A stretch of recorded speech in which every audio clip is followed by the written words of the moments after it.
Et c'est reparti donc pour cette seconde partie de podcast sur The Dark Knight Rises. Donc dans cette seconde partie, on vous prévient tout de suite pour ceux qui ne sont pas au courant, il va y avoir des spoilers, des révélations. Donc si vous n'avez pas vu le film, stoppez tout de suite, à moins que vous vouliez découvrir des révélations sans avoir vu le film. Mais au moins, on vous aura prévenu. Voilà. Donc dans cette seconde partie, on va aborder un petit peu tout ce qui est référence aux autres médias de Batman, donc tout ce qui est comics, dessins animés, je dirais éventuellement jeux vidéo, mais il n'y a pas tellement de références aux jeux vidéo. Donc tout ce qui est point commun, différence un petit peu avec finalement les œuvres existantes autour de Batman. Donc on a tout un tas de points à évoquer. Et puis en seconde partie, on fera vraiment je dirais une petite analyse critique sur les points négatifs et positifs qu'on a ressentis. Voilà. Donc, je vais commencer pour ces références. Je voulais parler de quelque chose. C'est Nolan qui avait parlé de ça avant que le film sorte. Il s'est inspiré en grande partie d'un livre qui s'appelle Le Conte des deux cités de Charles Dickens, qui reprend en fait, qui parle de la Révolution française. Et c'est un truc que je trouve, on sent un peu quand même dans le film, surtout la transition entre la première partie et la deuxième partie. Et c'est intéressant à savoir, je trouve, ce point. Et je sais pas si Johan ou Batman avait vu ce parallèle dans les parties avec la Révolution française. Mais je crois qu'avec ce recul, c'est intéressant à analyser. Voilà. Moi, c'est pas quelque chose que j'ai spécialement ressenti. Mais bon, c'est vrai que j'y ai pas fait spécialement attention non plus, parce que c'est quelque chose que je ne savais pas au moment où je suis allé voir le film. Après, je sais pas, Johan, Euh, comment tu l'as ressenti vis-à-vis de ça, mais... alors moi j'ai pas du tout fait gaffe à ça. Bon après coup, peut-être la fin quand les 3000 flics de New York, enfin de Gotham City attaquent Ouais, l'hôtel de c'est pas ville, faux, ouais, c'est pas faux. mais c'est tout. Après je vois pas trop où. Moi, Peut-être le tribunal. oui, le Oui, tribunal, ça j'en ai c'est parlé. clair. Le tribunal, oui, d'accord. Le tribunal Là, et le fait qu'ils là, on ils sent vont dans les bien. maisons pour tout casser, Ouais. ils rejettent les riches en fait. Et ils les foutent dans des bus. Ouais, il y Enfin, a pas dans des bus, mais il y a dans des camions. un petit peu, mais je veux Mais- dire, c'est vrai que quand on regarde le film, on fait Ouais, pas je sais bien, gaffe, mais quoi. je trouve justement que j'aborde ce point-là parce que je trouve que c'est intéressant à savoir pour prendre du recul sur les films. Ouais, tout à fait. C'était intéressant à dire. Voilà. Oui, c'est complémentaire, quoi. Donc je laisse continuer. Batman. Et ben on va rester dans la littérature, mais plutôt revenir donc sur les comics de Batman qui ont servi de référence un petit peu, enfin de référence, disons dont on retrouve plusieurs points communs dans le film. Donc j'ai parlé en première partie de Nightfall, qui est clairement quand on annonce un affrontement entre Bane et Batman, on peut pas passer à côté de Nightfall, avec justement donc ce fil rouge qui est la volonté de Bane de briser Batman. Euh, et j'ai d'ailleurs adoré le passage dans le film. J'ai dit au Joker en allant voir le film, s'il n'y a pas la scène où Batman se fait briser le dos du coup de genou de Bane, je serais déçu. Et quand il y a eu la scène, je me suis tourné vers lui et je lui ai dit c'est bon, je suis pas déçu, je suis content. Et j'ai trouvé ça quand même cool parce que voilà, c'est Oui. le clin d'œil, c'est voilà, Bane brise Batman, regardez. Ouais. Et puis c'est assez spectaculaire cette scène. Cette scène d'affrontement entre Batman et Bane dégage une puissance. Une puissance. Mais ce que je veux dire, c'est que même moi qui connais pas la BD, en fait, je connaissais ce passage. Et donc même en tant que non vrai fan de Batman, on peut retrouver cette scène avec plaisir, en fait. C'est ce que je veux dire. Voilà, c'est un petit peu un passage culte, quoi. À côté de ça, on a quand même des différences, hein. Dans Nightfall, comme je disais, la volonté de Bane, c'est presque pour son propre ego, pour prouver qu'il est plus fort que Batman, que c'est à lui que revient Gotham, que c'est lui qui doit la diriger. Dans The Dark Knight Rises, du fait que finalement tout ne soit dirigé que par la Ligue des Ombres, et comme le révèle le fameux twist, qu'en fait Talia, la fille de Ra's al Ghul, est derrière tout ça, on a quand même une grosse différence. Là, finalement, c'est l'œuvre de Talia et Bane n'est presque qu'un instrument à son service. Ça, c'est quelque chose qu'on retrouve d'ailleurs dans l'histoire qu'il y a dans le comics, l'histoire complémentaire qu'il y a dans le comics La Revanche de Bane, édité récemment chez Urban Comics, qui s'appelle, donc en VO c'est Bane of the Demon, en français ils ont traduit ça par le fléau du démon, où Bane va finalement s'allier à Ra's al Ghul et devenir l'amant de Talia. Enfin, c'est une partie de l'histoire du moins. Et donc encore une fois, c'est un petit clin d'œil à cette histoire Je vous invite, si vous voulez avoir plus de détails à ce sujet dans les comics, à regarder la chronologie sur notre site. On aborde justement ce passage où Bane s'associe avec Ra's al Ghul. Et ensuite, Ra's al Ghul, lui, décide de lâcher un virus surpuissant, un espèce de truc un peu modifié, sur Gotham. Donc les histoires s'appellent Contagion et Legacy. Mais ça, on l'aborde dans la chronologie. Pour revenir aux références de The Dark Knight Rises, la deuxième référence qui vient à l'esprit quand on a, donc dans toute la deuxième partie du film, la ville de Gotham qui est dévastée, c'est No Man's Land. No Man's Land, c'est quelque chose qui est quand même relativement connu dans l'histoire de Batman. Je sais pas, Joker, ce que t'en penses sur... Enfin, No Man's Land, ce que t'en connais peut-être, pour résumer J'en rapidement. connais pas grand-chose. Alors, je sais juste qu'il y a un tremblement de terre qui ravage Gotham et que Gotham passe en No Man's Land, ce qui fait qu'en fait plus personne, il coupe tous les ponts en fait, et plus personne ne peut rentrer ou sortir de la ville. Je crois Voilà. qu'il y a quelque chose comme Il coupe les ponts autant au sens propre qu'au sens figuré. Ouais. C'est-à-dire que tous les ponts qui relient, faut savoir que Gotham, donc c'est une ville côtière, c'est vraiment une île en fait. Et donc suite à ce tremblement de terre, les ponts sont détruits, les ravitaillements coupés, et c'est un petit peu Gotham, débrouille-toi toute seule. Et donc c'est quelque chose qu'on retrouve dans The Dark Knight Rises, même si dans The Dark Knight Rises c'est la volonté, je dirais, de Bane, Talia et la Ligue des Ombres d'isoler Gotham pour la détruire, et que dans No Man's Land, l'origine effectivement c'est un tremblement de terre. Mais on retrouve un petit peu cette même ambiance, je dirais presque post-apocalyptique, et ces factions finalement qui vont se former naturellement, même si c'est très brièvement abordé dans le film, avec Bane qui va un petit peu imposer sa dictature, quoi. Il y a même un clin d'œil très flagrant, c'est quand Blake il se balade dans la ville et il met des graffitis de Batman dans certains quartiers. Et donc ça c'est toi qui me l'avais dit. C'est que dans le No Man's Land, quand Batman récupère un quartier, enfin il reprend quoi, il met un tag de Batman sur les murs. Et Voilà, on a le clin d'œil dans le. pour indiquer quels quartiers ont Dans été le- repris aux voyous, aux gangs, etc. On a ce bas de signal dessiné sur les murs. Mais tu vois, j'avais pas compris ça. Et là, c'est vrai que ce petit symbole est intéressant. Alors justement, du coup, toi qui connaissais pas cette référence, comment tu l'avais perçu du coup? Eh ben, alors, moi, c'est un truc complètement con, mais les seuls moments où je me souviens qu'ils mettaient le bas de signal sur les murs, c'est quand le camion passait. J'ai cru que c'était pour dire où le camion passait. Alors effectivement, à mon avis, c'est ça. En fait, c'est un genre une genre de marque qui laisse pour dire où passe le camion, mais c'est, je dirais, un clin d'œil direct à ces bas de signal qui D'accord. laissent Ok. Pardon, excusez-moi. ces bas de Je suis logo. pas sûr que ce soit pour les camions parce qu'il y a le flic qui est avec lui qui lui demande pourquoi est-ce qu'il les met. Il me semble. Alors à vérifier dans le film. Ah d'accord, j'avais pas fait attention. Il me J'ai semble. pas fait gaffe non plus. Bah, après, c'est vrai que dans le film, c'est assez furtif. On le voit Ouais, faire ça peut-être ouais. 2 fois. C'est ça, c'est très rapide, hein. Ouais. Mais je dirais l'esprit No Man's Land avec ce côté ville coupée du monde, Ouais. c'est quelque chose qu'on va retrouver directement dans The Dark Knight Rises. Après, je dirais que The Dark Knight Rises, il emprunte aussi beaucoup à... Enfin, beaucoup. Non, mais il emprunte quand même certains éléments à Batman Year One. Donc on avait vu que Batman Begins, qui était le début de Batman, reprenait certains éléments de Year One, qui est le comics qui raconte les débuts de Batman.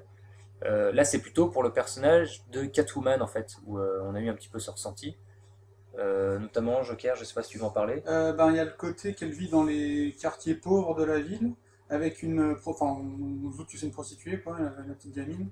Exactement comme. C'est exactement la même. Moi, pour Catwoman, pour moi, c'est exactement la même que dans Year One. Par contre, elle n'a pas le caractère. Dans Year One, elle a vraiment un caractère fort qu'on ne retrouve pas dans le film. Dans le film, c'est plutôt Robin des Bois. Oui, c'est vrai que au niveau de Catwoman, je dirais que le personnage reste quand même relativement indépendant des comics. On peut pas vraiment se dire, autant Bane, on va penser à Nightfall, autant Catwoman, c'est vrai que là on cite Year One parce que c'est justement on retrouve le personnage de, comment elle s'appelle, Cassie, il me semble, la fille qui vit avec elle.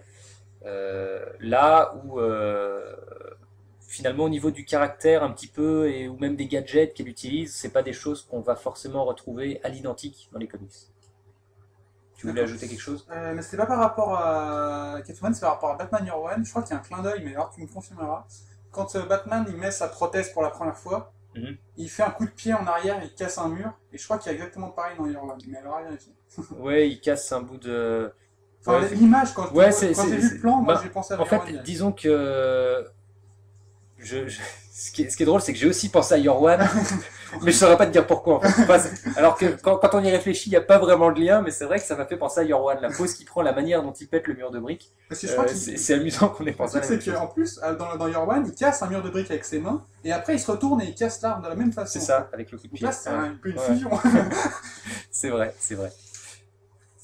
Euh, pour finir, au niveau des références des comics, moi, quelque chose que j'ai un peu retrouvé au tout début, vraiment au tout début de The Dark Knight Rises, c'est le Bruce Wayne vieillissant et je dirais presque maussade, dégoûté de la vie qu'on a dans la BD The Dark Knight Returns. Donc The Dark Knight Returns, The Frank Miller. qui est donc une BD de Frank Miller qui raconte finalement le pitch de départ c'est presque pareil que The Dark Knight Rises. Bruce Wayne a raccroché depuis une dizaine d'années son costume de Batman. Il n'a pas repris le goût à la vie, il vivote plus ou moins. On voit qu'il fait des courses de voiture où il manque de mourir à chaque fois. Et à un moment, il va y avoir un élément déclencheur. Donc en l'occurrence, dans The Dark Knight Returns, ça va être la libération de Harvey Dent, donc de Double Face, qui va le pousser à reprendre le costume de Batman. Et dans The Dark Knight Rises, ça va être la même chose en fait. Le fait que on va avoir donc Catwoman qui va lui voler ses empreintes, Bane qui arrive à Gotham, on ne sait pas trop ce qu'il veut, il va commencer à enquêter et ça y est, il retrouve le genre d'habitude qu'il avait quand il était Batman et il veut reprendre le costume et cette approche, donc c'est peut-être le premier quart d'heure de film, peut-être un quart d'heure, 20 minutes, ça m'a quand même vraiment fait penser à The Dark Knight Returns. Après, c'est vrai que j'ai bien aimé moi, cette première partie du film, parce que justement, j'avais la référence Dark Knight Returns. Je sais pas si c'était le cas de tout le monde. J'ai lu des avis sur internet que justement des gens trouvaient le début peut-être un peu ennuyeux. Je sais pas comment tu l'as ressenti toi, Johan. Oh mon Dieu. Ah non, c'était long. Allez, la première partie du film a été très très longue pour moi. Alors, bon, déjà, moi je connaissais pas du tout les références ni rien. Euh, ça a été très long jusqu'au moment où vraiment il est ruiné sur la paille, quoi. Mhm. Là, ça commence à prendre un peu de rythme, mais c'est pas cohérent. Et non, moi, toute cette partie-là, ça a été long. Alors après, peut-être que c'est parce que, pareil, comme tu dis, c'est parce que moi, j'avais pas les références et que du coup, je me référais pas par rapport aux comics Mhm. ou autres. Je Mais pense que The Dark Knight Rises s'adresse quand même beaucoup plus aux fans de Batman que The Dark Knight qui fonctionnait pardon, bien avec presque n'importe quel type de public. même Begins, j'ai envie de dire. Chez Dark Knight, Nolan s'est beaucoup inspiré du cinéma de Michael Mann, celui qui a fait Hit, par exemple. Mhm. Et, c'était son inspiration principale. En fait, il voulait faire un film à la Michael Mann. Et je pense que c'est là d'où vient le côté thriller qui est très accessible, alors que dans Rises, on sent trop l'adaptation de comics, en fait. On sent trop que c'est un film, c'est adapté d'un univers déjà, qui est repris, et si on n'a pas les bases, ça va tout de suite moins nous accrocher. Moi j'ai vraiment eu cette impression, après avoir vu le film, plus j'y réfléchissais, plus je me demande si The Dark Knight Rises aurait pas mieux fonctionné en comics en fait. Ouais, Parce qu'on sent, il emprunte énormément de codes des comics. Et justement, je parlais un petit peu dans la première partie du fait que on passait très vite sur certains éléments de l'histoire. Ça, c'est quelque chose dans les comics qui fonctionne assez bien. Tout ce qui est notion de temporalité, dans les comics, comme on a finalement le lecteur lit à son rythme, c'est pas le récit qui impose non plus son rythme au lecteur. Ça aurait été moins gênant. Mais je pense qu'on y reviendra ça Ouais. dans la partie sur les points positifs et négatifs à ce moment-là. Mais c'était juste pour faire un petit peu le parallèle avec le monde du comics. Donc là, on passe à la partie où il n'y a que moi qui ai remarqué le clin d'œil, la référence. Donc il y a une prison dans le Dark Knight Rises, donc la prison en forme de puits, on peut le dire. Euh, moi, ça m'a rappelé les puits de Lazare de Ra's al Ghul. Donc pour rappeler, si jamais il y en a peut-être qui écoutent le podcast sans connaître l'univers, mais Ra's al Ghul dans la BD, il est immortel, et à chaque fois qu'il meurt, on le plonge dans un liquide au fond d'un puits qui permet de le faire renaître. Bon, alors après je caricature un peu parce que je connais plus le dessin animé que la BD. Mais pour moi, cet aspect de plonger quelqu'un dans un puits, puis de le faire renaître, ça m'a clairement rappelé la prison d'où sort, comme par hasard, Talia et Batman. Et j'ai clairement vu le rapprochement. Pour moi, la prison, c'est le puits de Lazare en version Nolan, c'est-à-dire en réaliste et en cru.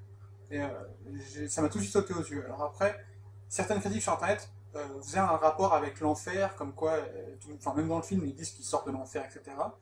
Mais pour moi, c'est plus que l'enfer, c'est vraiment le puits de Lazare. Et après, je sais pas ce que vous en pensez, vous deux, mais moi, j'y ai vraiment pensé pendant le film.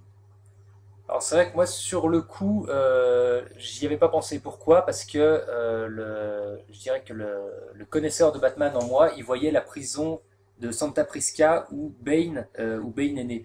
Parce que tout le long des passages de cette prison, on nous fait sous-entendre que l'enfant qui est sorti de la prison, c'est Bane. Et tout de suite, c'est vrai qu'il y a un passage aussi dans le comics La Revanche de Bane, où il est isolé justement comme ça au fond d'un puits, avec où tous les soirs la marée en fait remonte et il est obligé finalement de survivre à l'eau, à la montée des eaux, etc.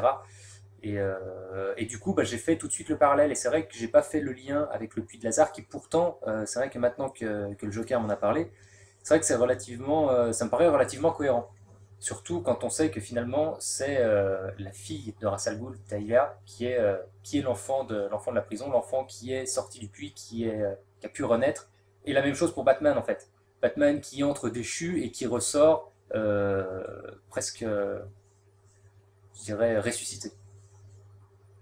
Après, Yann, peut-être que ce parallèle te parle. Enfin, Ça me parle après coup, parce que dans le ouais, film, bien sûr. je le connaissais pas, donc Ouais, du coup, non. Mais oui, après coup, oui, c'est plausible, disons, parce que Côté Renaissance, etc. bah, il est cassé en deux au sens propre du terme, Batman, quand il descend là-dedans, Mm. et il se remet, donc il se remet de Il sa se blessure, reconstruit. etc., et il se reconstruit aussi mentalement. Mm. Il va retrouver la force et pouvoir ressortir du puits, donc c'est vrai que c'est une renaissance parce qu'il va retrouver un petit peu enfin, de ce que je pense, de sa rage pour pouvoir aller libérer Gotham, quoi. Qu'il Ouais, tout n'avait à fait. pas quand il était au fond, qu'il pouvait pas remonter. Mm. Ouais, tout à fait. Je parle de la nouvelle référence. C'est quelque chose que j'avais demandé sur le forum. Si vous êtes sur le forum, j'avais demandé si il y avait si Blackgate était cité dans Begins et dans The Dark Knight. Et il me semble, enfin, on m'a répondu que non. Et justement, ce qui est marrant, c'est que dans The Dark Knight Rises, c'est clairement cité, c'est la prison de Blackgate. Donc c'est la prison, c'est comme l'asile d'Arkham, c'est la prison référence qu'on retrouve dans toutes les BD, dans les dessins animés, etc. Alors, Je trouve que c'est un beau clin d'œil. juste une chose, dans The Dark Knight Rises, justement, ils expliquent que la prison de Blackgate a été fondée Très- suite à la fameuse loi Dent, en fait. Et alors, moi, j'étais presque un petit peu déçu qu'ils parlent de Blackgate en abandonnant totalement l'asile d'Arkham, qui est quand même un endroit clé un lieu vraiment unique de Gotham City, qui caractérise Gotham City. Et c'est vrai qu'on a finalement c'est totalement zappé. Donc bon, après c'est un choix aussi. Je veux dire, ça m'a pas vraiment gêné, mais c'est vrai qu'un petit clin d'œil à Arkham, j'aurais pas dit non. ça. Moi, on parlait tout à l'heure des scènes de tribunaux en référence comment dire, à la Révolution française. C'est vrai qu'une chose qu'on a remarqué aussi, c'est que ça, c'est une scène relativement typique de l'univers de Batman. Ces tribunaux présidés par des fous, où on juge les policiers, les héros, etc. Il y avait un épisode de la série animée donc, qui reprenait un petit peu ce thème. C'est repris aussi dans les comics. Je serais incapable là sur le coup de citer lesquels, mais je suis persuadé d'avoir vu ce genre de scène dans les comics. Il y en a un qui me lance des pierres virtuellement à côté. Donc voilà, c'était aussi une des petites choses. Et pour rebondir aussi sur les références au dessin animé, c'est la présence de John Daggett. Qui n'a pas le même prix. Voilà, Daggett, donc, qui est un nom qui parle à ceux qui connaissent un petit peu la série animée des années 90 de Batman. Donc je sais pas si tu vas en parler un petit peu. Ben, j'ai fait la référence directement, moi, parce que c'est vrai que pas un grand fan, mais je connais beaucoup de la série animée. Et Daggett, ça m'a tout de suite parlé, comme le personnage du dessin animé, qui est aussi un riche entrepreneur ou enfin un homme d'affaires. Mais c'est vrai que quand on a entendu son prénom, j'ai douté parce qu'il n'a pas le même prénom que dans la dessin animé. Donc peut-être que c'est un par hasard, peut-être que Nolan ne l'a pas vu comme ça, mais ça me semble trop gros. Donc je pense que c'est vraiment un clin d'œil à la série de Bruce Timm. Je pense, ouais. Sachant donc dans le film, il s'appelle John Daggett, alors que dans la série, il s'appelle Roland Daggett. Ouais. Voilà. La Alors, carrure ne ressemble pas, enfin juste pour revenir, mais c'est que même physiquement, il ressemble pas vraiment le personnage. C'est plutôt sa stature et son poste qui sont repris, plutôt que ni forcément sa psychologie, ni forcément son physique. tout à fait, ouais. On retrouve un petit peu le même background, quoi. Voilà. Celui d'un businessman un petit peu véreux et mafieux sur les bords. Alors, dernière chose dont on aimerait aussi vous parler dans ces différentes références, c'est le personnage de John Blake, qui, alors c'est le petit twist de fin où il va récupérer un bagage et qui dit au nom de John Blake, alors désolé, y a aucun truc à ce nom. Et moi, à ce moment-là, qu'est-ce que j'ai dit? J'ai dit j'en étais sûr.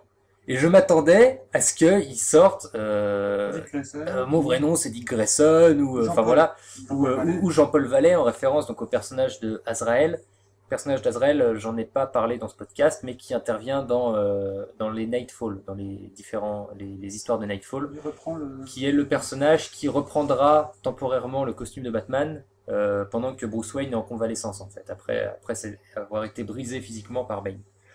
Et donc je m'attendais vraiment à un truc comme ça. Et là, le type, il annonce qu'il s'appelle Robin. Donc c'est vrai qu'on est un petit peu tombé des Le nues. prénom, Monsieur Robin. On est un petit peu tombé des nues face à ce Monsieur Robin. Mais sur le coup, on était vraiment choqués. Je me suis dit, mais c'est nul. On a l'impression que c'est une référence qui est là.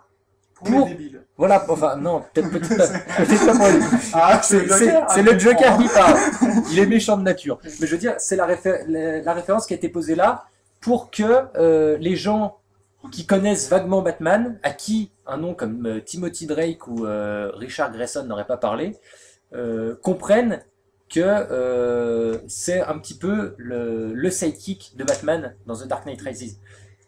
Mais ouais, Je dis-moi. veux juste dire que même Johan, qui ne connaît pas, qui ne connaît rien de la BD ou rien, enfin pas beaucoup des dessins animés, Moi-même, j'ai trouvé ça gros. Hein, on est tombés tous les trois sur le siège. Hein. Oui, non, j'avoue que moi-même, quand il a dit oui, c'est très joli votre prénom, Robin, je me suis dit ah, comme ça. Voilà, ça y est, c'est fait quoi. Pendant un temps, on s'est même demandé si c'était pas Une erreur de traduction. voilà, la traduction en français où ils se sont dit non, ça le public français ne comprendra pas. En fait, non, même c'est international. Donc après, ça nous a plus choqué que les gens sur Internet, mais nous, c'est vrai que ça nous a vraiment sauté aux yeux. Quoi. Après coup, c'est vrai que j'en ai discuté quand même avec certaines personnes et c'est vrai que ce qui est intéressant finalement avec cette approche, c'est pas vraiment de personnifier. Voilà, en fait, John Blake, c'est bim, Dick Grayson, celui qui est le premier Robin qui va devenir Nightwing et qui, pour vous expliquer un petit peu le truc, dans les bandes dessinées, récemment, il y a eu, vous en avez peut-être entendu parler, je pense que de toute façon les fans sont au courant, cette fameuse histoire Batman RIP où Batman meurt. Il est envoyé dans le passé. Mais... Voilà, en réalité, en fait, il est envoyé dans un espèce de passé alternatif. Enfin, c'est un truc un peu bizarre. Je vous invite à lire la chronologie. tout ce qu'on appelle, tout ce qu'on qualifie l'arc de Morrison. En fait, Urban Comics est en train de rééditer ces différentes histoires dans des albums qui s'appellent Grant Morrison présente Batman. Si jamais vous êtes un petit peu intéressé par l'histoire, voilà, la mort de Batman, comment il revient, et justement pendant la mort de Batman, comme Gotham City a besoin de Batman, et ben c'est Dick Grayson qui enfile le costume de Batman et qui devient finalement Batman. Et du coup, moi, je m'attendais vraiment à ça, quoi. Je me suis dit en référence directe, ce serait intéressant. Et en fait, non. Et là où je veux en venir, et je terminerai juste là-dessus avant de passer la parole au Joker, c'est que finalement, en appelant John Blake Robin, c'est un petit peu intemporel. C'est pour dire, voilà, c'est pas tel Robin ou tel Robin, c'est la manière dont Christopher Nolan, enfin Christopher et Jonathan Nolan, donc Jonathan qui est son frère qui s'est occupé du scénario, voient un petit peu comment dans leur univers on peut rendre compatible Batman et un sidekick type Robin, mais qui serait finalement voilà, un petit peu un policier idéaliste. Non, je veux dire, c'est que... Enfin, moi, après coup, je l'ai vu de deux façons. C'est que soit ils ont pas... Enfin, pour moi, hein, c'est vraiment subjectif. parce que pour moi, c'est vraiment Dick Grayson. John Blake, c'est vraiment Dick Grayson parce qu'il est orphelin, il reprend la cape de Batman comme dans Batman Rip, et il y a différents éléments qui m'ont rappelé fortement Dick Grayson. Je pourrais pas vous les redire parce que le film est très long et j'ai pas de mémoire. Ça, c'est les conséquences d'être plongé dans un bain d'acide, je suis désolé.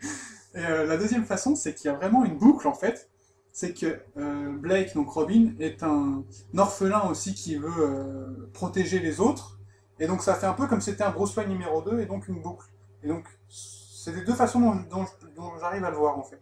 Soit ils n'ont pas assumé la version de Matt Dick Grayson, donc Richard Grayson, Robin. Soit c'est vraiment la boucle et puis ils ont mis Robin pour nous le montrer plus facilement. Mais ça rejoint un peu ta vision des choses. Ça fait, ouais, moi l'idée sur le fond est sympa, mais la manière dont c'est amené, ça fait un peu gros, quoi. Ils auraient pu faire, par exemple, une référence... Enfin, non, parce que ça, c'est plutôt pour Richard Grayson, pardon, y arriver, mais une référence au cirque, par exemple, ils auraient pu faire Tout à fait, ouais. Ça aurait pu être sympa, quelque chose d'un peu plus subtil. Non, après, c'est sûr que ça marche pas avec le côté voilà. nouveau héros.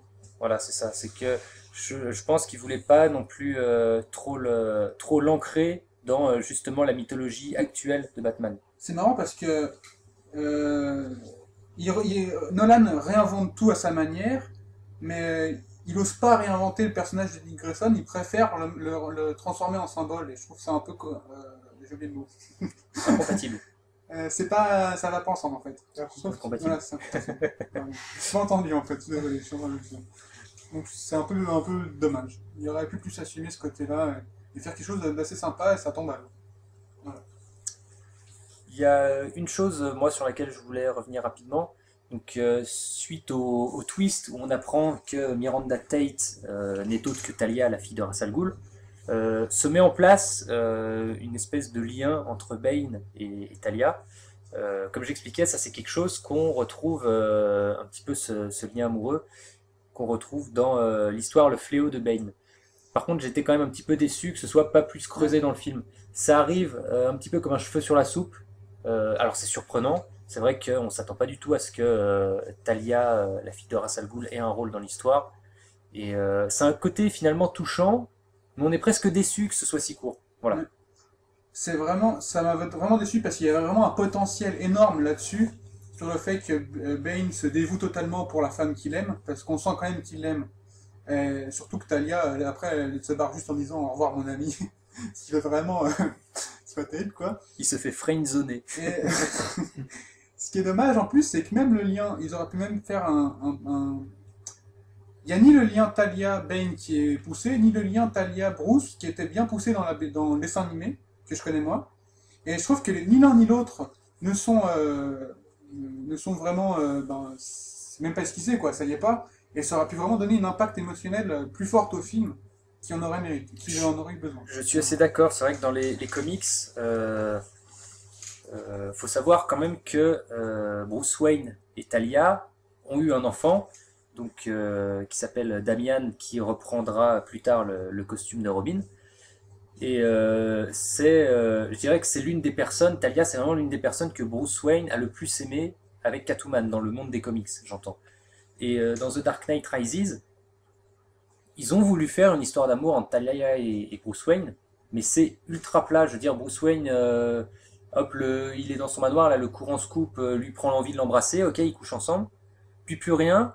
Puis à un moment, ils se revoient dans le film, on sent qu'ils ont voulu mettre quelque chose, mettre un lien, mais c'est pas aussi fort que dans le comics, parce que dans le comics, les deux personnages sont vraiment tiraillés par cet amour, parce que Batman est vraiment amoureux de Talia, mais ça reste la fille de l'un de ses pires ennemis, un mec qui veut vraiment dominer le monde par la force, donc Ra's al Ghul en l'occurrence. Et Talia, elle, pareil, tiraillée entre l'amour pour son père, qui est l'homme qui lui a inculqué toutes les valeurs pour lesquelles elle vit, et l'amour pour Bruce Wayne, qui est finalement un peu aussi aux antipodes de son père, et qui fait que le personnage l'attire. Et ça c'est un truc qui est, je dirais, c'est l'une des forces de l'univers de Batman, cette relation des deux personnages, qui apparaît pas du tout dans le film, finalement. Et ce qui est marrant, c'est que quand je repense à The Dark Knight, le personnage de Maggie Gyllenhaal, je ne sais jamais son nom, Rachel Dawes me rappelle vachement Silver MacLeod, je crois, l'héroïne qui est dans Dark Detective. C'est exactement le même personnage que Silver, donc Rachel et Silver c'est les mêmes, et on a l'impression que dans The Dark Knight Rises, il aurait presque voulu le faire parce qu'on a la scène d'amour avec le feu et tout. On dirait qu'il avait envie de le faire, mais qu'il avait tellement d'autres trucs à s'occuper autour qu'il n'a pas eu le temps d'aller au bout de son idée de Talia et Bruce. Et pourtant, on sent que c'est esquissé dans le film. En fait. Tout à fait. On C'est sent, on dommage. sent des bases, mais peut-être pas aussi creusé que le potentiel qu'on a pu en tirer dans la bande dessinée. Voilà. Bon, je pense qu'on a fait le tour au niveau des différentes choses qu'on voulait évoquer sur les références, etc. On va passer sur une petite analyse critique. Comme on garde le meilleur pour la fin, on va d'abord énoncer ce qui nous a pas plu. Pardon. C'est vrai que tu allais dire, comme on garde le meilleur pour la fin, on va d'abord laisser parler le Joker. Et bah c'est pas plus mal. Pour attaquer les points négatifs, on va laisser parler le Joker. Ok. On t'écoute. C'est vrai que moi j'ai une longue liste, donc je vous sens encore frissonner, là je jubile, qui revient. Donc ce que je vais faire, c'est que plutôt que je vais dire mes points négatifs et que je vous laisserai un peu en parler, mais juste 2-3 mots, si jamais ça vous va. Donc le premier point négatif qui est pour moi le plus gros, c'est que le film il est trop. Il est trop ambitieux, il est trop impressionnant, il est trop complexe, il est trop tout, et il se perd là-dedans. Donc ça c'est vraiment le premier gros point négatif. Après je sais pas si vous êtes d'accord avec moi. Il est trop long, moi je rajouterais. À 2h45 et on sent qu'il est coupé pourtant. Ouais, on sent qu'il est coupé, mais la première partie Ouais. est longue. C'est dommage. C'est vrai que le film est riche en éléments d'intrigue. Il y a plein de choses. On évoquait tout à l'heure les relations autour de Talia qui sont pas exploitées. En fait, c'est ça. Il y a plein de choses. Sur le papier, c'est très intéressant, mais en pratique, il y a plein de choses qui sont du coup survolées. Et du coup, c'est un côté un peu frustrant, surtout quand on connaît l'univers de Batman et qu'on sait à quel point les choses auraient pu être beaucoup plus exploitées. Finalement, on se dit qu'il aurait peut-être fallu aborder moins de points, mais plus en profondeur. Mais même dans le côté impressionnant, d'ailleurs le côté un peu blockbuster, c'est vraiment, même la dernière avec l'avion, là, les missiles, on se croirait limite dans Transformers, et pour moi ça correspond pas au thriller normalement réaliste de Nolan, et je trouve que c'est trop impressionnant pour du Nolan, et ça, ça m'a déçu. Parce que ça m'a rappelé la scène de Dark Knight avec les voitures, la poursuite en voiture avec la moto et tout, qui m'a vraiment sorti par les yeux. Bref, on en reparlera plus tard, peut-être. Mais pour moi, ça m'a rappelé ça. Je trouve ça trop impressionnant pour du Nolan qui se veut réaliste. Voilà. Yann, t'as peut-être un avis sur à part trop long, non? Est-ce que tu trouves le film trop ambitieux, en fait? C'est ça, je sais pas trop quelles étaient ses ambitions aussi avant, donc bon. Mais moi, en règle générale, j'ai trouvé compliqué. Alors, je sais pas si ça rentre là-dedans, il voulait traiter trop de mais choses, voilà. et pourtant il arrive Et pas à s'en sortir. il y a des trucs qui sont très incohérents, enfin, Ouais. qui me paraissent incohérents et qui sont cohérents quand on entend toutes les références qu'il y a avant. Mais pour quelqu'un, pour un regard extérieur, il y a des trucs qu'on ne comprend pas, ou alors faudrait revoir le film et revoir le film pour essayer de comprendre. ou alors revoir le film avec les commentaires audio du réalisateur. C'était quelque chose, moi, que j'avais quand même déjà ressenti sur The Dark Knight.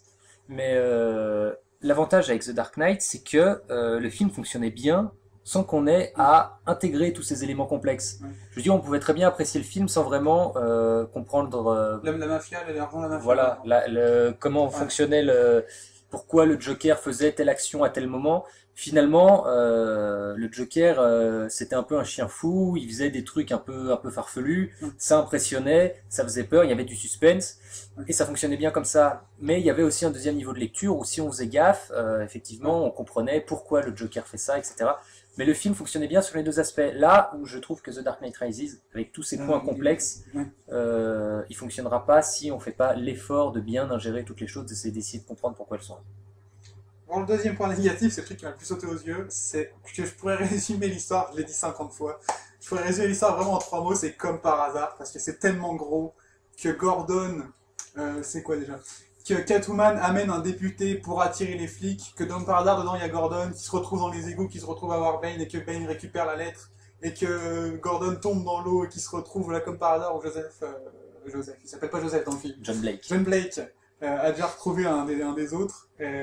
C'est tellement pas naturel et c'est tellement gros que pour moi le script, enfin le scénario il va pas quoi, il est mauvais parce que il y a trop pas d'incohérence mais j'ai oublié le mot du coïncidence. Voilà, il y a trop de quand on est inspecteur, on croit plus aux coïncidences. Exactement. Okay. C'est dans le film ça. Ouais. Moi je suis d'accord et j'irais même plus loin, je dirais que c'est de là que découle beaucoup de points négatifs du film, Ouais. en fait. C'est possible. Du fait qu'il y a plein de comme par hasard, tu vois. Ouais, c'est vrai. Ça- Ça aide pas non plus à rentrer dans le film, en Non. fait. On sent... Et du coup, au niveau de l'immersion, c'est zéro, quoi. C'est vrai. Moi, c'est quelque chose qui me choque pas généralement, ce genre de choses. C'est vrai que tout ce qui est un petit peu incohérence, coup du sort, etc., je me dis, bon, il y a un moment, il faut quand même bien un scénario avec des éléments qui s'enchaînent. Mais c'est vrai qu'il y a quand même des choses qui surviennent, ça fait un peu gros, quoi. Mais bon, moi, c'est vrai que je suis rarement regardant sur ce genre de point, donc c'est pas ce qui m'a le plus choqué non plus. Après, je vais en faire trois. C'est pas vraiment... Ils sont pas liés, mais c'est juste pour un peu aller plus vite. Il y a la VF que j'ai trouvé absolument immonde. Ça dépend quel personnage, mais les personnages secondaires, ils sont doublés. Comme j'arrête pas de dire, Catwoman, elle articule vachement. Et le problème, c'est que ça va pas parce que on voit bien que ce qu'elle dit, c'est pas en rapport avec... on dirait on se croit dans un mauvais jeu de vidéo, quoi. Ça va pas avec ce qu'elle dit. Ou un mauvais film américain. Ah, voilà. Donc il y a ça. Ensuite, il y a Marion Cotillard, comme... de toute façon, il l'avait déjà dit. Marion Cotillard, zéro. Ouais, moi, c'est vraiment... Batman, je dirais, si je devais citer qu'une déception de The Dark Knight Rises, c'est Marion Cotillard. Pourtant, dans Inception, je trouvais que le personnage fonctionnait relativement bien. Bon, j'ai pas vu énormément de films de Marion Cotillard, à part Inception, je citerais peut-être Taxi, ce qui commence à remonter à loin, mais ça vous fait rire. Hein. Mais là, je veux dire, le personnage, elle a l'air vraiment à côté de ses pompes. Et alors, maintenant, je peux en parler, vu qu'on est dans la partie spoiler. Même quand on sait que c'est Talia, ok, qui se veut être un personnage froid, méthodique. Être froid et méthodique, ça veut pas dire être totalement sans conviction, sans émotion dans la voix. Non, elle aurait gagné à être froide, effectivement, mais cette scène où ils sont avec, il y a Talia, Lucius Fox et un homme des entreprises Wayne. Et alors un des méchants, il pointe un flingue sur le type de chez Wayne Enterprise et il dit à Lucius, activez-nous le réacteur, sinon on va le tuer. Et Lucius, droit dans ses bottes, idéaliste, non, je ne ferai pas ça. Et là intervient Miranda Tate. Oh non, Lucius, ils vont tuer cet homme. Ouh là là, je ne peux pas laisser faire ça. Allez hop, j'active le réacteur. Enfin, j'exagère, mais à peine. Pour moi, ça m'a vraiment déprimé. Et je dirais, ce qui m'a déçu dans le twist, quand on apprend que Miranda Tate n'est autre que Talia, c'est de se dire, mais non, le personnage, il était nul. J'aurais préféré qu'il reste Miranda Tate, un personnage secondaire qui n'avait aucune importance dans l'histoire. Et là, on se rend compte que c'est un personnage, c'est la clé de voûte du plan, c'est elle qui chapeaute tout. On se dit, mais non, enfin, je dis on, moi en tout cas, j'étais vraiment déçu par le twist. Pas parce que le twist est mauvais, sur le papier le twist est très bon, Excellent. mais l'actrice, la manière dont elle incarne le personnage, et pourtant, je l'ai déjà dit, hein, j'avais aucun a priori sur Marion Cotillard, je m'attendais de sa part d'une très bonne prestation, et ben je trouve que ça colle pas, quoi, et du coup j'étais un petit peu déçu sur ce point. Moi, pareil. Enfin, je suis du même avis que toi au niveau de Marion Cotillard. En plus, moi, j'ai une grosse déception au milieu du film. Non, mais Parce que après, je en fait, ce qui s'est passé, c'est que donc on arrive au moment du film où justement elle dit non, ne le tuez pas. Non, c'est après. C'est bien après. C'est bien après. Non, c'est pas bien Si, après. T'as mis trop de ton. Et en fait, C'est à quel moment? c'est aux trois quarts du film, quand il y a les trois inspecteurs qui arrivent pour voir c'est qui sont Ah oui. c'est qui sont les survivants Et qui se font trahir. et qui se font trahir et que là on comprend qu'il y a un traître en fait. D'accord. Et là, le Joker, donc c'est bien 40 minutes avant le twist, Oui. hein. Le Joker se penche vers moi et me dit très clairement à l'oreille, c'est Marion Cotillard la méchante. Et le pire, attends, Ok. Heureusement que j'ai rien entendu. il y a deux choses. Hein. La première, c'est qu'on savait déjà depuis les premières photos de tournage. Ouais, on s'en Déjà. doutait, mais en même temps ça avait été démenti. Moi je sais que le doute Oui, persistait, oui, ça avait été démenti. mais on voyait qu'elle était Je sur les ai pas vus les premières Non, photos de attends. tournage. La Hein. deuxième chose à savoir, c'est que Johan se faisait tellement chier sur son siège qu'il était à moitié. On le voyait plus. Il arrêtait pas de bouger, il faisait c'est nul.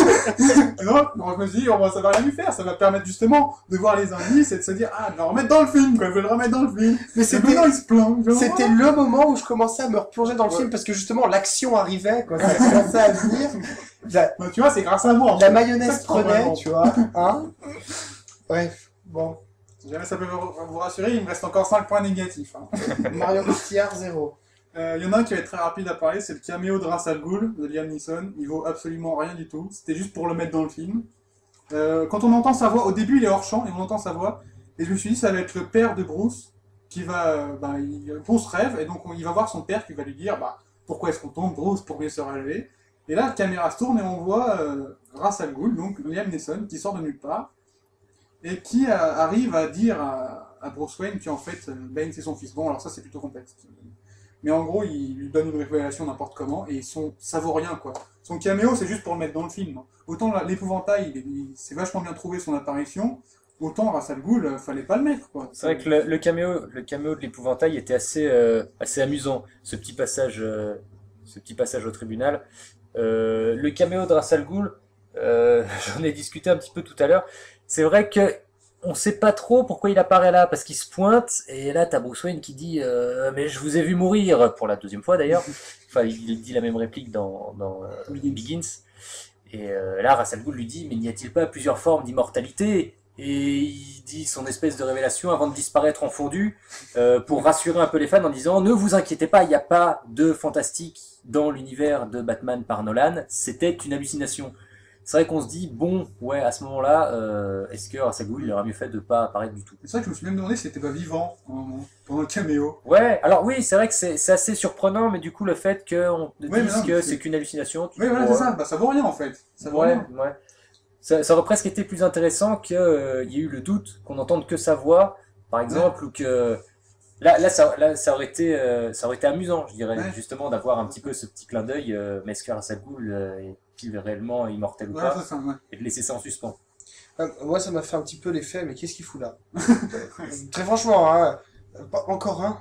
Voilà. Oh non, il y en a déjà trop là. Encore un. Ça m'a fait un peu ça. Okay. Je vais enchaîner sur les autres trucs. Je vais en faire deux qui sont liés. Pour moi, le montage, étant un peu cinéphile entre guillemets, enfin en gros, le montage il est pas bon. Ça coupe trop, c'est trop hétérogène. Les scènes se coupent trop brusquement pour enchaîner sur quelque chose de totalement différent. Là où The Dark Knight, il y avait une vraie cohérence et une vraie homogénéité. Ça dit ce que j'ai dit? Ouais, oui. Okay. Il y avait une vraie cohérence dans le montage final. Là, surtout dans la première partie, d'ailleurs, c'est mon dernier point, c'est que la première partie, elle est exécrable. Je vais le dire carrément comme je le pense. Hein. C'est que c'est tellement monté de façon hétérogène, coupé à l'arrache, ça reprend sur autre chose totalement différent, etc. Que ça, pour moi, c'est un défaut du film. Et autant ça se rattrape sur la deuxième partie, malgré les ellipses qui sont très mal foutues, les ellipses temporelles donc. Mais c'est vrai que le montage, qui s'associe en plus avec la réalisation trop classique de Nolan, ça je l'ai surtout vu dans le combat Bane-Batman, le premier, où il y avait vraiment une intensité dans le combat, mais Nolan fait des contre-champs sur les gens qui regardent le combat, qui n'ont rien à faire ici. Et je trouve que le mauvais montage plus la mauvaise réalisation, ça nuit au film. En plus d'être maladroit, il y a un problème de montage et de réalisation, et c'est ce qui me déçoit aussi du film. Alors pour rebondir là-dessus, moi je suis pas suffisamment calé en technique de cinéma pour pouvoir vraiment critiquer le montage, mais je dirais que ça découle directement de cet aspect un peu trop complexe du film, de vouloir aborder différents points. C'est vrai que du coup dans l'enchaînement des scènes, on perd un petit peu en rythme, on perd en cohérence, et du coup on parlait notamment tout à l'heure de cette temporalité un petit peu bizarre dans la dernière partie du film. Alors, c'est vrai que le film, il a cette caractéristique, comme tous les films d'action où il y a une bombe à la fin. Une bombe donc, qui va exploser dans 5 mois. Les 4 premiers mois et 28 jours, ils passent en 10 minutes de film. Les 20 derniers jours, ça va prendre 5 minutes de film. Mettons 15-20 minutes de film, enfin bref. Et les 5 fichues dernières minutes avant l'explosion de la bombe, ça va occuper peut-être 3/4 d'heure, 1 heure. Bon, après, ça, j'ai bien parlé de caractéristiques, pas forcément de points négatifs. C'est vrai que pour rythmer l'action, c'est très intéressant d'arriver forcément à ce point de chute qui est l'explosion de la bombe, et de mettre à l'écran à la suite, finalement, des événements qui se passent en même temps, dans la temporalité. Mais le problème, c'est qu'on a aussi mis en parallèle ces passages dans Gotham City qui tentent tant bien que mal de survivre au No Man's Land imposé par Bane, et le passage dans la prison puits où Batman tente de s'en sortir. Mais finalement, si on fait un peu attention, ces éléments peuvent pas se passer en même temps. On se doute bien que la scène qui se passe, qu'on voit juste après un passage dans Gotham City, une scène juste après dans la prison, elle se passe pas en même temps en fait. Peut-être qu'elle se passait 3 mois avant. Mais du coup, pour garder, j'imagine, une cohérence dans la narration, on perd cette cohérence dans la temporalité.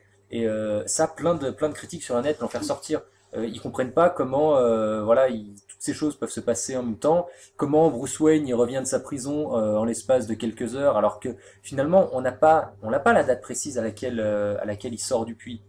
Mais la manière dont est monté le film, on a l'impression que quand il reste 18 heures, c'est à ce moment-là où il sort du puits et qu'il revient quand il reste 6 heures, quoi. Donc du coup, il a fait le trajet en 6 heures, comme ça, à pied. Bon, c'est Batman, mais C'est pareil, qu'en 27 jours, ils tombent 3 fois du puits et qu'ils se remettent les 3 fois et prêts à remonter, quoi. voilà. Ça, c'est pareil. Alors que c'est pas faisable qu'en 27 jours, ils se remettent de 3 chutes à se faire couper en deux par une corde, quoi. Même si, à mon avis, justement, dans le script, c'est pas censé se passer en 27 jours, mais la manière dont l'appréhende le C'est ça. spectateur, Ouais. c'est l'impression qu'il a. Bah, Et moi, c'est là où c'est problématique. C'est l'impression que j'ai eue, ça me Voilà. paraissait pas cohérent.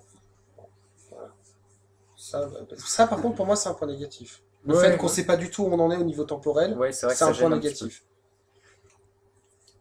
négatif. Donc je finirai sur 2 points négatifs, mais ça c'est plutôt subjectif. Donc c'est les deux derniers. C'est que je trouve qu'il y a, enfin je faisais déjà ce reproche à The Dark Knight, mais il y a trop de légèreté dans les dialogues. J'arrête pas de le dire, mais c'est pas une voiture, c'est pas possible quoi. Attention! This is not a car! Il y a J'aime bien le plein faire. de blagues.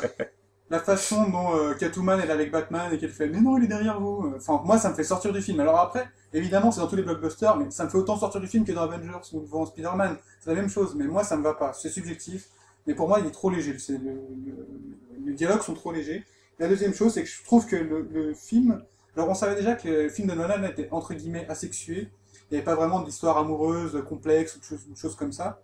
Je trouve que déjà que ça manque encore plus parce que il y a le triangle amoureux Batman, Talia, Catwoman.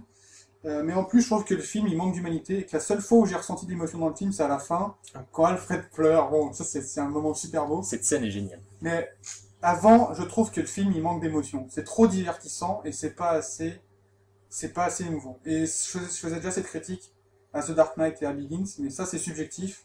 Donc c'est pour ça que j'ai gardé pour la fin. Voilà. Je pense qu'on a fait le tour sur les points négatifs. Je sais pas, toi, Johan, si tu as des Tout le monde a les choses mêmes à points rajouter. négatifs que moi. J'ai pas de gros points négatifs, à part peut-être des incohérences, comme on disait tout à l'heure par rapport à l'avion qui fait moins de dégâts que la Oui, moto, oui, des tout à trucs comme fait, ça. ouais. Bon, c'est des petits trucs, mais bon, du coup, ça rend encore plus incohérent C'est le vrai film. que je reviens juste sur mon premier argument de trop, parce qu'on en a parlé en off avec Johan.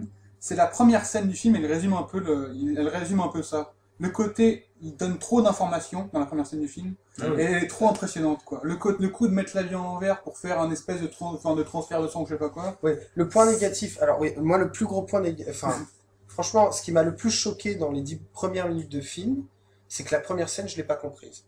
Et je trouve que c'est quand même important que la première scène soit accessible à tout le monde. Tout à fait. Alors je sais pas si vous l'avez comprise, mais moi en tout cas, quand je suis arrivé dans la salle, que j'ai vu l'avion qui tombait, etc. Bon, j'ai compris qu'il cherchait à faire quelque chose, mais le transfert de sang, le fait qu'il faut qu'il trouve un mec dans l'avion et tout, on comprend rien. C'est vrai que en comparaison à The Dark Knight, le prologue de The Dark Knight fonctionnait beaucoup mieux. Ouais, carrément. Déjà, le prologue de The Dark Knight, ce qui était génial, c'est qu'il l'avait diffusé entre guillemets comme une bande-annonce avant la sortie du film. Et, Et il était tout à fait, il fonctionnait tout seul en fait. On n'avait Non. pas besoin de savoir que tous les éléments du scénario pour bien comprendre cette scène. Et du coup, ça happait tout de suite le spectateur. Là où dans The Dark Knight Rises, ça fonctionne pas. ils l'ont aussi diffusé, hein, la scène de Bale, avant Mission Impossible. Oui, Ouais. tout à fait. Non, mais c'est juste pour revenir. Oui, effectivement, cette scène a été aussi diffusée, le Mission prologue a été aussi diffusé avant la sortie du film, mais je trouve que ça fonctionne pas aussi bien parce qu'on a des informations des informations par exemple inutiles où on nous dit que le mec il est de la CIA alors que on va essayer quand on voudra rassembler les pièces du puzzle de caser la CIA dans l'histoire alors que finalement aucun rapport. Là où ça va passer très très vite sur des trucs comme quand ils font la transfusion de sang, où là du coup on le comprend bien plus tard dans le film, mais encore il faut faire l'effort de la réflexion. Oui, c'est quand ils font exploser la bombe, et là c'est 2 heures plus tard. Exact. Quand ils tuent font exploser le stade, je veux dire. Tout à fait. Voilà, quand ils font exploser le stade. Je vais encore démonter le film. Je suis désolé. Pardonnez-moi. Au moins il s'en excuse. Non, c'est que vraiment, je reviens sur la première partie que j'ai faite. Vraiment, le film est en 2 parties. Il y en a sur le net qui ont plus préféré la première que la deuxième, c'est étonnant. Moi, c'était l'inverse. Et justement, la première partie, elle est trop complexe, elle est trop mal faite, et on n'arrive pas à rentrer dans le film. Et moi, je suis rentré dans le film à partir de la scène. Le premier combat, Bane. Donc Batman Bane. Je suis rentré dans le film à partir de ce moment-là, mais après, c'est tellement fouillis, et avant, dans la première partie, c'est tellement fouillé et confus. On sent que Nolan a eu l'idée de la fin avec le No Man's Land, et qu'avant, c'est du bricolage pour essayer d'amener la situation de la fin. Et c'est pas possible de rentrer. Enfin, pour moi, c'était impossible de rentrer dans le film avant cette scène. Et c'est pareil pour Yoann. Je pense que moi, j'arriverais mieux à appréhender le film maintenant que je l'ai vu. Parce que c'est vrai qu'une fois qu'on sait où on va, je pense que ça doit mieux fonctionner. Le truc, c'est que on voyait les ficelles, en fait. C'est ça le truc. C'est que c'était trop flagrant ce qui se passait avant. Tu sentais qu'il voulait aller quelque part, qu'il allait se passer un truc au milieu du film, qu'il cherchait son fil rouge, en fait. Au début, il cherche son fil rouge. Il te le fout sous les yeux pour dire attention, il va y avoir un fil rouge, il va y avoir un fil rouge. Et après, il te le pose, et là, tu comprends que le film, il commence vraiment. Mais la première partie, c'est déconstruit, et c'est pas possible de rentrer comme par hasard. C'est comme par hasard. Oui, c'est comme par hasard. Je propose de passer au point positif. Donc, après que le Joker ait animé les points négatifs, je vais me charger d'animer les points positifs. J'ai aussi une liste, ok. Cool. Alors moi, je dirais le truc qui m'a le plus plu dans The Dark Knight Rises, c'est le fait que le film arrive, contrairement à beaucoup de médias qui ont essayé de faire des choses sur une fin de super-héros, comment conclure l'histoire d'un super-héros. The Dark Knight Rises arrive à proposer quelque chose de cohérent, qui fonctionne bien, qui arrive à surprendre. Et c'est vrai que cette fin, on s'y attendait tous, cette fin où Batman part avec la bombe et meurt en martyr. Mais finalement, le petit épilogue est là, où on le voit avec Alfred, et il est heureux, il est avec Catwoman. Bruce Wayne qui vieillit heureux avec Catwoman, je veux dire, c'est le truc auquel tout le monde a pensé, mais jamais personne a trouvé comment l'amener. Et là, dans The Dark Knight Rises, ça fonctionne. Alors, j'ai appris que certaines personnes pensaient à une fin ouverte, un petit peu à l'Inception, ou peut-être que cette vision à la fin ne serait que peut-être une idéalisation d'Alfred, ou un rêve d'Alfred de revoir effectivement Bruce, avec justement ce sous-entendu de l'autopilote, de sa chauve-souris volante. Est-ce qu'il l'a vraiment réparé ou pas? Moi, j'ai préféré prendre le film tout simplement avec vraiment une happy end. Et je trouve que c'est un gros pied de nez au monde du comics, que voilà, la fin de Batman, on l'a proposé de différentes situations. Dans Batman Rip, il meurt suite à son duel contre le Dr. Hurt, avec aussi l'histoire Final Crisis où il meurt face à... En fait, c'est d'ailleurs comme ça qu'il est réellement renvoyé dans le passé, où il meurt face à Darkseid.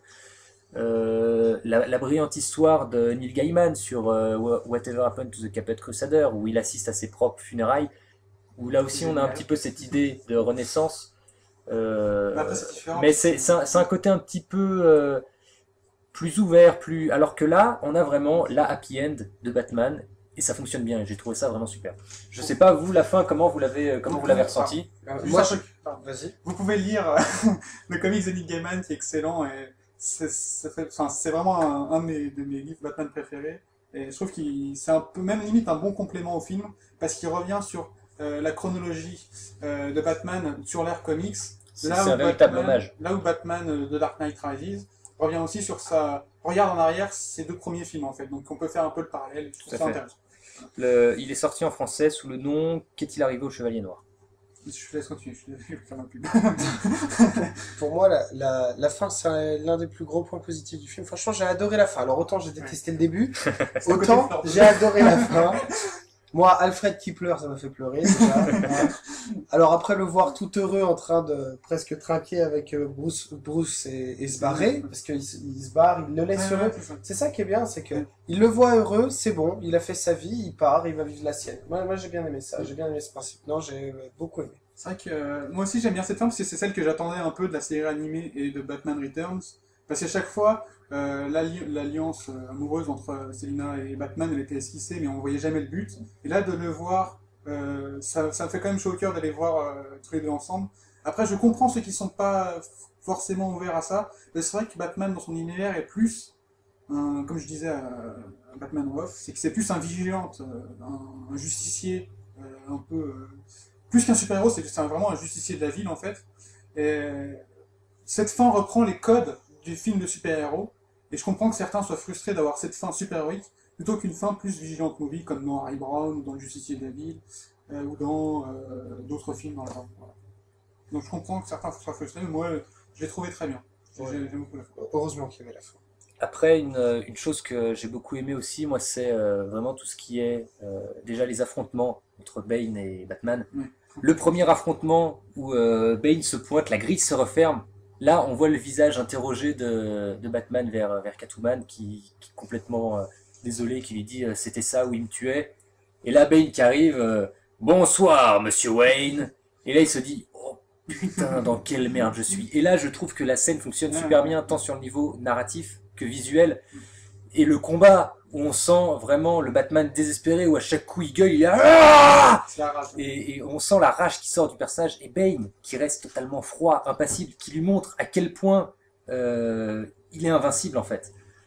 Et il finit vraiment par, quand il lui explose le masque, je trouve que ça fonctionne vraiment très bien. Et tout de suite, je vais faire le parallèle avec la scène qui se passe à la fin du film, où on a justement ce dernier affrontement entre Batman et Bane, où les rôles sont presque inversés. Là, Batman est entre guillemets ressuscité, et il en veut, et au moment où il brise le masque de Bane, on a toujours donc, vraiment cette violence dans les combats, combat que j'ai trouvé d'ailleurs beaucoup plus clair que la manière de filmer très brouillon qu'on avait dans Batman Begins, avec vraiment cette puissance dans les coups. Et au moment où Batman, à son tour, brise le masque de Bane, commence à lui débrancher des tuyaux de son masque, et là on sent que Bane panique, qu'il commence à ressentir la douleur, et Tom Hardy d'ailleurs joue extrêmement bien Bane à ce moment-là. On sent qu'il commence à devenir enragé, et malgré la prestance, Tom Hardy a vraiment, pour moi c'est aussi l'un des points forts du film, Bane, je l'ai trouvé très réussi. Il a vraiment énormément de prestance, il a vraiment l'air d'un monstre à côté de Christian Bale, qui est quand même super musclé pour être Batman. Christian Bale, il a l'air d'un enfant à côté de Bane.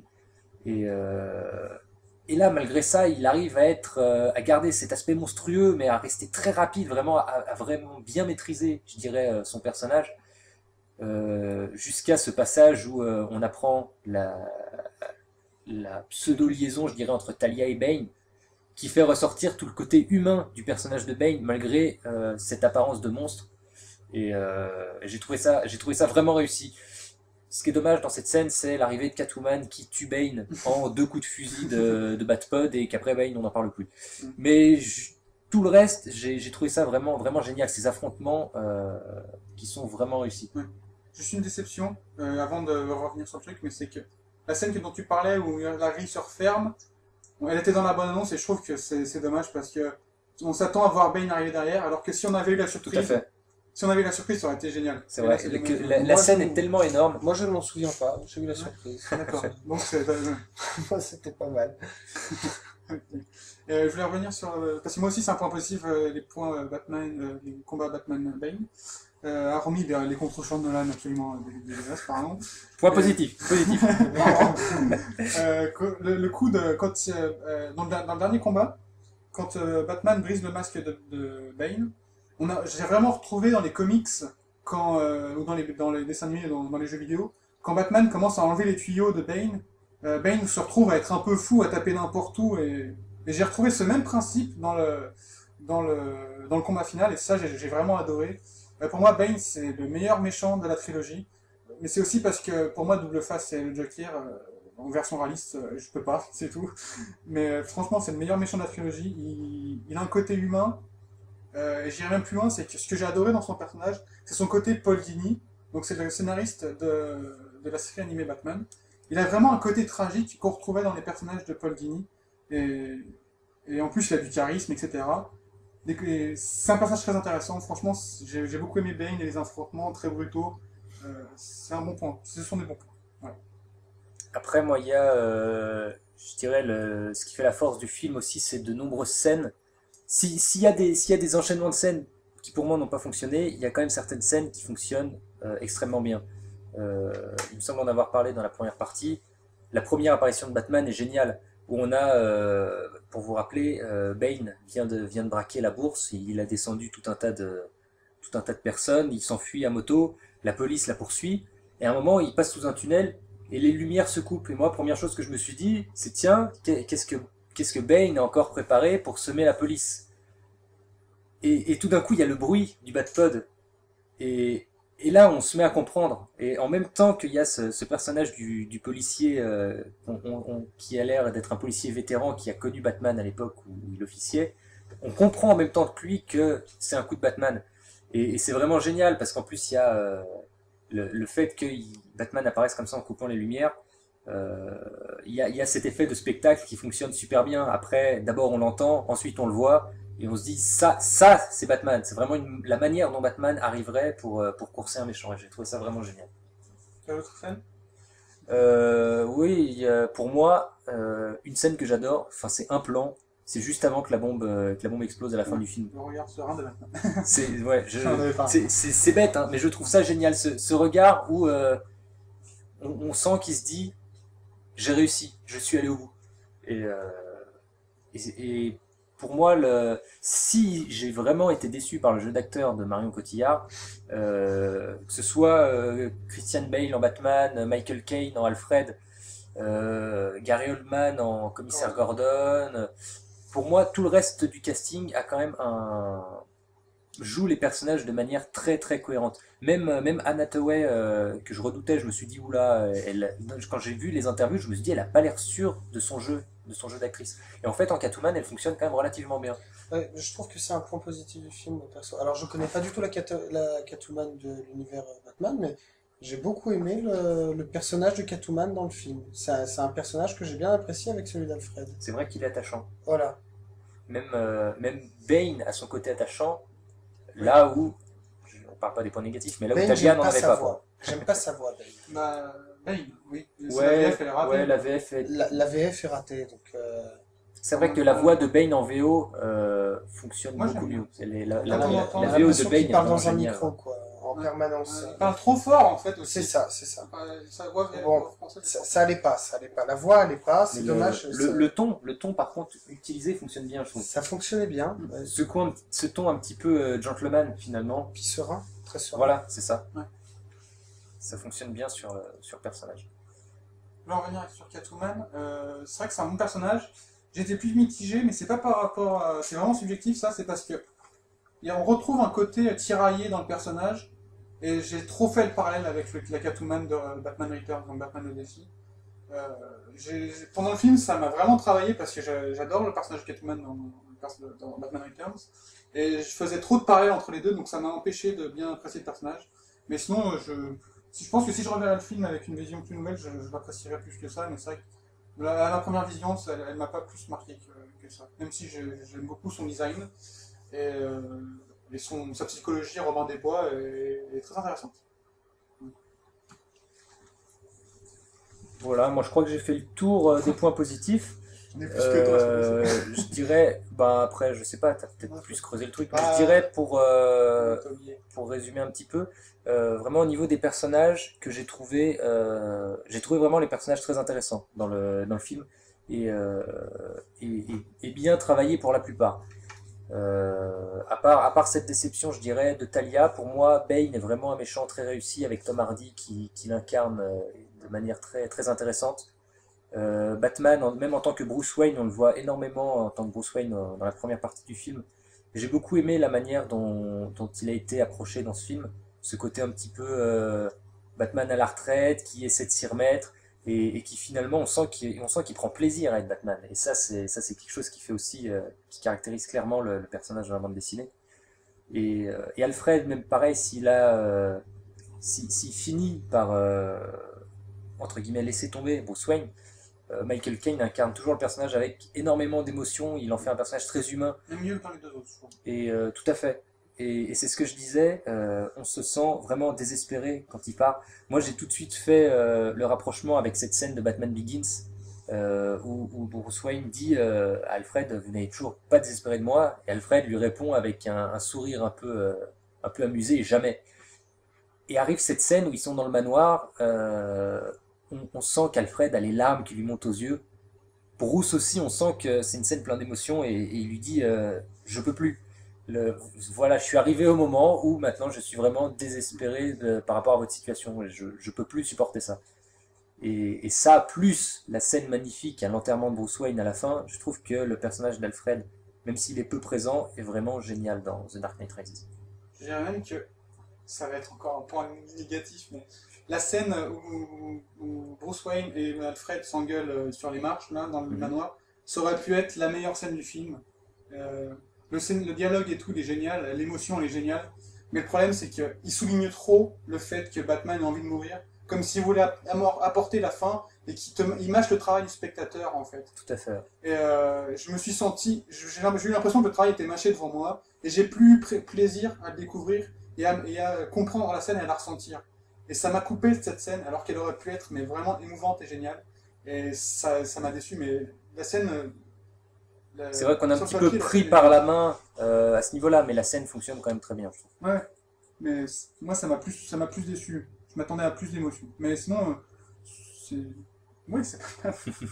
T'as oublié de parler des musiques, ça reprend Tout à fait, aussi. oui, oui. C'est vrai que les musiques, donc toujours réalisées par Hans Zimmer, sont assez excellentes. Dès Batman Begins, c'est vrai qu'il avait su proposer quelque chose d'assez personnel, avec ses musiques basées sur des rythmes, et notamment le thème de Batman, qui est presque... le son récurrent, c'est un peu un battement d'aile géante, et je trouve ça génial. Et là, ce qui est vraiment très bon dans The Dark Knight Rises, c'est qu'ils ont réussi à... Le thème du film, c'est presque un rythme en fait. Un rythme qu'on retrouve dans chacune des musiques. C'est le ta ta ta ta ta ta ta ta ta. Et ça, je trouve que c'est quand même assez impressionnant sur le plan musical que Batman, le Batman de Burton, on pense au Batman de Burton quand on entend les notes ta tam tam tam. Alors que là, maintenant, moi je pense à The Dark Knight Rises dès que j'ai ce rythme en fait. Et ça, je veux dire, sur l'approche musicale, c'est intéressant. Et dans la construction du film, les musiques sont très bien utilisées pour rythmer les scènes, je trouve. Ça fonctionne vraiment de pair et, euh, et je trouve la BO toujours aussi réussie. Je le trouve même plus réussi dans les deux autres parce qu'il y a un côté. Elle colle plus au côté épique justement de ce dernier film qu'au côté thriller par exemple de The Dark Knight. Et donc je la trouve elle met vraiment bien en avant le côté épique. Et moi c'est pas vraiment le thème du film, enfin je sais pas si c'est le thème, mais la chanson qu'on m'a cherché sur Google tout à l'heure, j'ai oublié. Le cri des prisonniers. Oui, oui, exact. Comment c'est Le cri Je des l'ai là. prisonniers de la prison. Desai Bassara, Voilà. c'est ça. Bah, j'adore cette partie chantée. Elle était déjà dans la première bande-annonce, que j'aimais beaucoup. Et donc je trouve que cette reprise en... Enfin, j'aime beaucoup cette chanson et ce thème, même musical, qui revient souvent.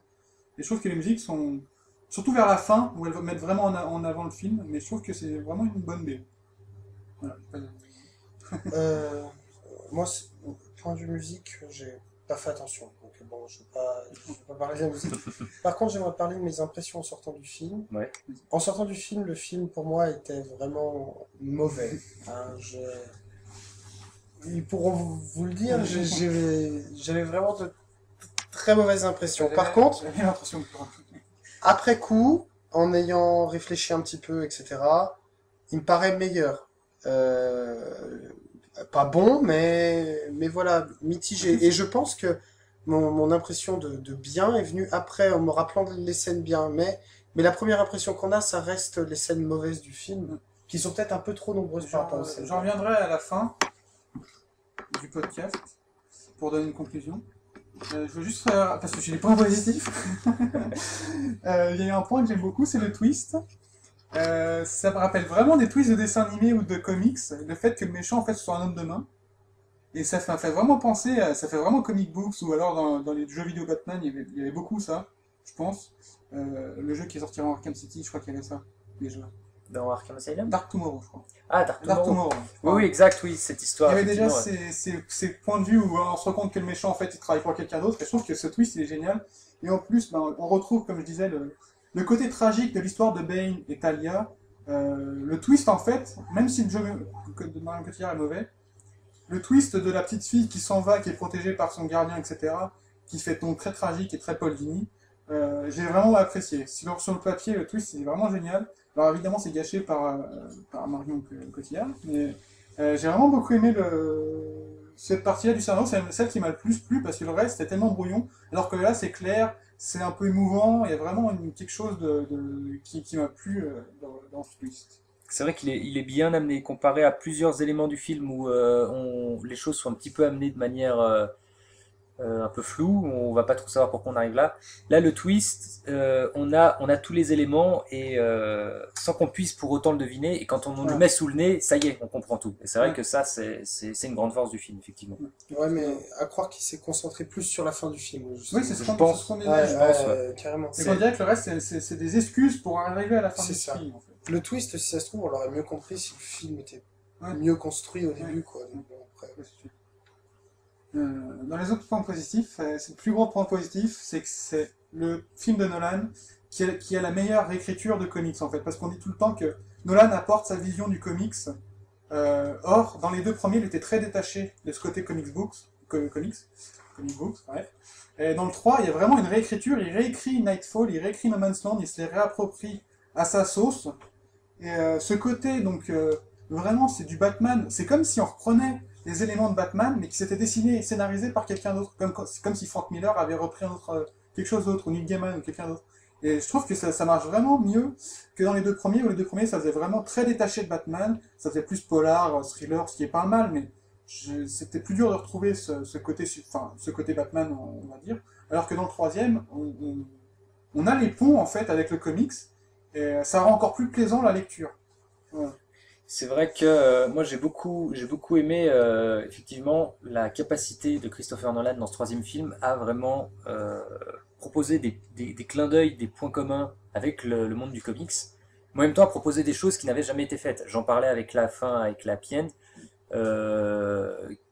mais c'est vrai qu'on a vraiment le monde du comics réapproprié par la vision des frères Nolan, et je dirais même que le